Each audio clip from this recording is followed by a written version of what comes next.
C'est le moment de retrouver le coach carrière pour évoquer avec elle la motivation du personnel au sein d'une entreprise pour obtenir de bons rendements. Conseils et astuces avec Marlise Doualabel, notre consultante en ressources humaines.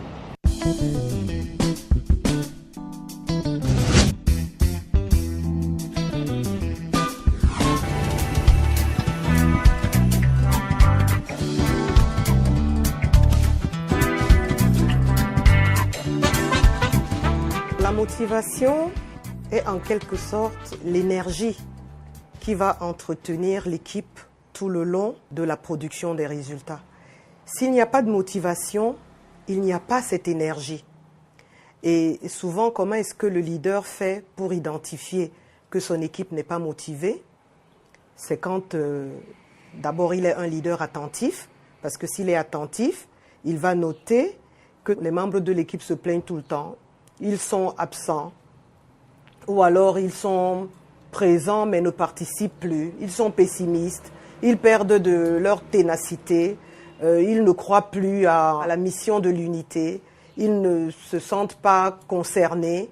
Pour que l'équipe reste performante, il faut que cette énergie soit là. Alors comment l'insuffler, cette énergie? Il y a et il y aura toujours le bâton et la carotte. Le bâton, c'est-à-dire les menaces. De toute façon, si vous n'êtes pas content, vous pouvez aller voir ailleurs. L'emploi est rare, donc vous avez intérêt à conserver votre emploi. Et la carotte, c'est la promotion, la formation à l'étranger.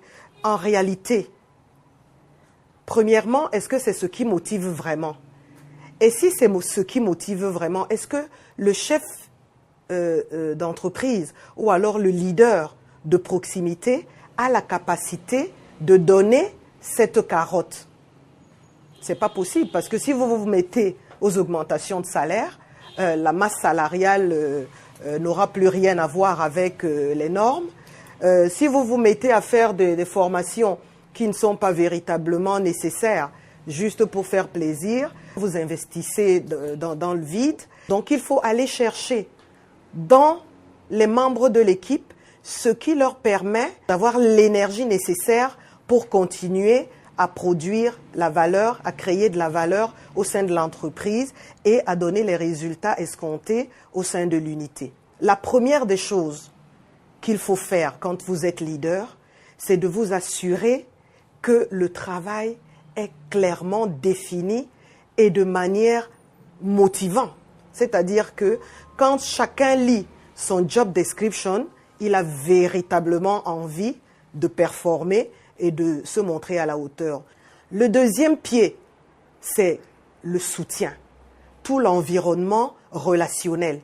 C'est très important que le chef de l'équipe s'assure qu'au sein de son unité, les gens sont épanouis, ils sont écoutés, ils sont sollicités et qu'ils se sentent importants. Le troisième pied, c'est la valeur individuelle. C'est-à-dire que chaque membre de l'équipe doit exactement savoir quelle est l'importance de son travail dans la chaîne des processus qui sont mis en place.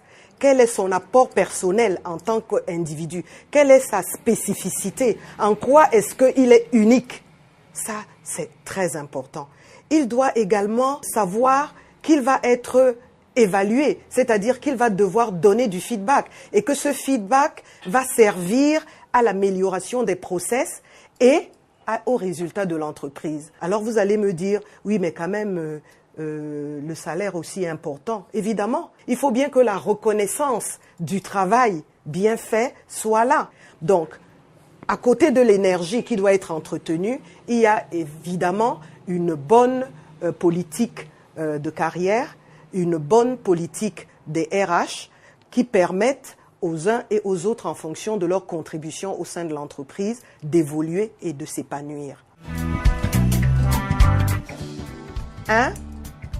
Savoir que la carotte ou le bâton ne sont pas suffisants pour motiver les gens. 2.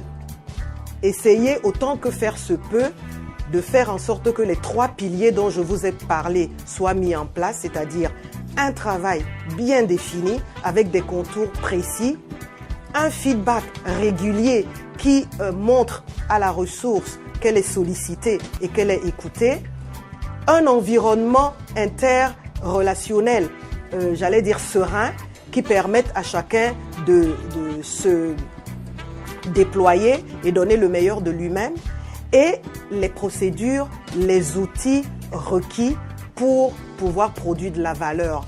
Et tout cela, évidemment, à l'intérieur d'une politique RH qui accorde une place importante à l'excellence et à la compétence. Donc la possibilité d'évoluer en fonction de sa contribution au sein de l'entreprise.